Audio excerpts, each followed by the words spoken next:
नमस्कार, मैं रवीश कुमार। धुंध में लिपटी राजनीति का यह नया दृश्य अचानक नहीं बना। यह उन बेमेल फैसलों, अंदरूनी रोष और लगातार टूटते भरोसे का नतीजा था जो पिछले कई महीनों से सियासत के गलियारों में दबे स्वर में गूंज रहा था। दिल्ली की ठंडी सुबह में खबर ऐसे टूटी जैसे किसी बंद कमरे का दरवाजा अचानक हवा के तेज झोंके में खुल जाए। बीजेपी के 20 मंत्री एक साथ इस्तीफा देकर कांग्रेस नेता राहुल गांधी के साथ डील कर बैठे। यह खबर सिर्फ एक बयान नहीं थी, यह भारतीय राजनीति की दिशा बदल देने वाला धमाका थी।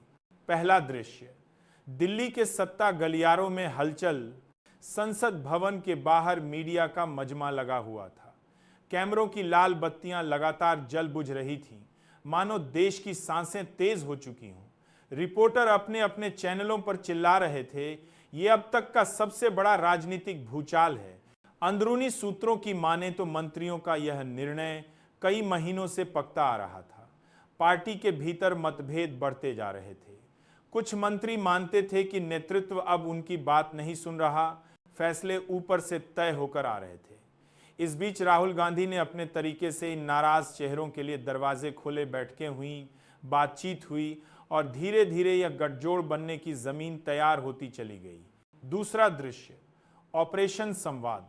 कहानी के भीतर एक और कहानी चल रही थी, एक सीक्रेट ऑपरेशन जिसे राजनीतिक विश्लेषक बाद में नाम देते ऑपरेशन संवाद।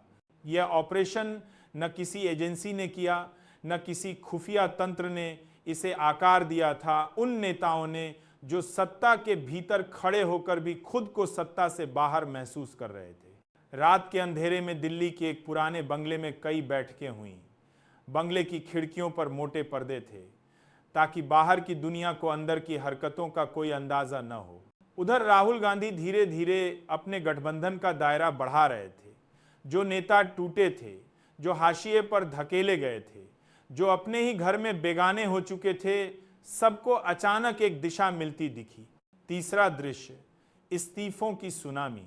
एक एक करके 20 मंत्रियों ने अपने इस्तीफे पार्टी हाईकमान को भेज दिए। किसी ने एक लाइन लिखी, मैं अब इस व्यवस्था का हिस्सा नहीं रह सकता, तो किसी ने लिखा, भरोसा टूट चुका है। सत्ता पक्ष इस एकजुट विद्रोह के लिए तैयार नहीं था। यह महज नाराजगी नहीं थी, यह पार्टी के भीतर की एक सामूहिक टूट थी जो पहली बार इतना सार्वजनिक रूप ले रही थी। इस्तीफे आते ही बीजेपी दफ्तर में अफरा तफरी फैल गई। मीटिंग्स का दौर शुरू हुआ। फोन लगातार बज रहे थे, लेकिन इस बार बात संभलने वाली नहीं थी। चौथा दृश्य, राहुल गांधी का मास्टर स्ट्रोक। राहुल गांधी ने हमेशा की तरह सार्वजनिक रूप से बहुत कम बोला, लेकिन उनकी चुप्पी भी एक संदेश थी। जो हमारे साथ आना चाहते हैं उनके लिए जगह हमेशा खुली है। अंदर खाने जो नेता आए, उन्हें कांग्रेस ने नहीं बल्कि राहुल ने खुद आश्वस्त किया कि यदि वे सत्ता में साझेदारी चाहते हैं तो उसके लिए रास्ते खुले रहेंगे। यह फैसले का क्षण था और 20 मंत्रियों ने तय किया कि यह उनका राजनीतिक पुनर्जन्म हो सकता है। एक वरिष्ठ नाराज मंत्री ने कहा, बीजेपी में हम कर भी क्या रहे थे, अपनी ही आवाज को मारते मारते हम थक गए थे। पांचवां दृश्य, दिल्ली की रात और सियासत का तूफान। इस्तीफों की खबर आते ही टीवी चैनलों ने फ्लैश चलाना शुरू कर दिया। बहसें शुरू हो गईं। कुछ एंकर इसे राहुल गांधी की ऐतिहासिक राजनीतिक जीत बता रहे थे, तो कुछ इसे बीजेपी के अंदरूनी वजूद पर सबसे बड़ा सवाल बता रहे थे। दिल्ली की रात अचानक भारी हो गई। ऐसा लग रहा था कि सत्ता की कुर्सी अब स्थिर नहीं, डगमगा रही है। छठा दृश्य, जनता की प्रतिक्रिया। देश भर में लोग इस खबर को आश्चर्य से देख रहे थे। कुछ लोग कह रहे थे यह तो होना ही था, कुछ कह रहे थे अब राजनीति और दिलचस्प हो गई। सोशल मीडिया पर 20 मिनिस्टर्स क्विट और राहुल डील ट्रेंड करने लगा।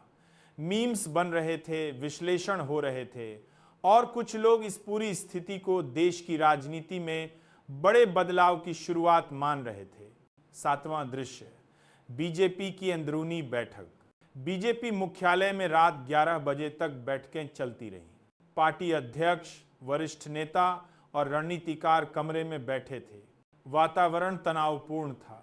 एक नेता ने कहा, यह सिर्फ इस्तीफे नहीं है, यह संदेश है, दूसरे ने जोड़ा। हमने चेतावनियां देखी लेकिन सुनी नहीं। मीटिंग में कोई समाधान नहीं निकला। इस राजनीतिक सुनामी ने पार्टी को भीतर तक हिला दिया था। 8वां दृश्य, राहुल गांधी की रणनीति का अगला कदम। राहुल गांधी ने अगले ही दिन एक बयान जारी किया। जो भी नेता लोकतंत्र और संवाद को प्राथमिकता देते हैं, उनका स्वागत है। देश को ऐसे नेताओं की जरूरत है जो जनता की आवाज सुने। राहुल के इस बयान ने विपक्ष को भी नए उत्साह से भर दिया।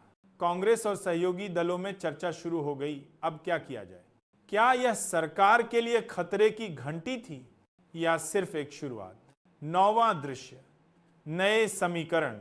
इस्तीफा देने वाले मिनिस्टर्स अब राहुल गांधी के साथ रणनीतियां बना रहे थे। उनमें से कई का यह मानना था कि अगली सरकार में उनकी भूमिका पहले से मजबूत होगी। कुछ को आश्वासन दिया गया कि उन्हें बड़े मंत्रालय मिलेंगे, कुछ को संगठन में बड़ी जिम्मेदारी दी जाएगी।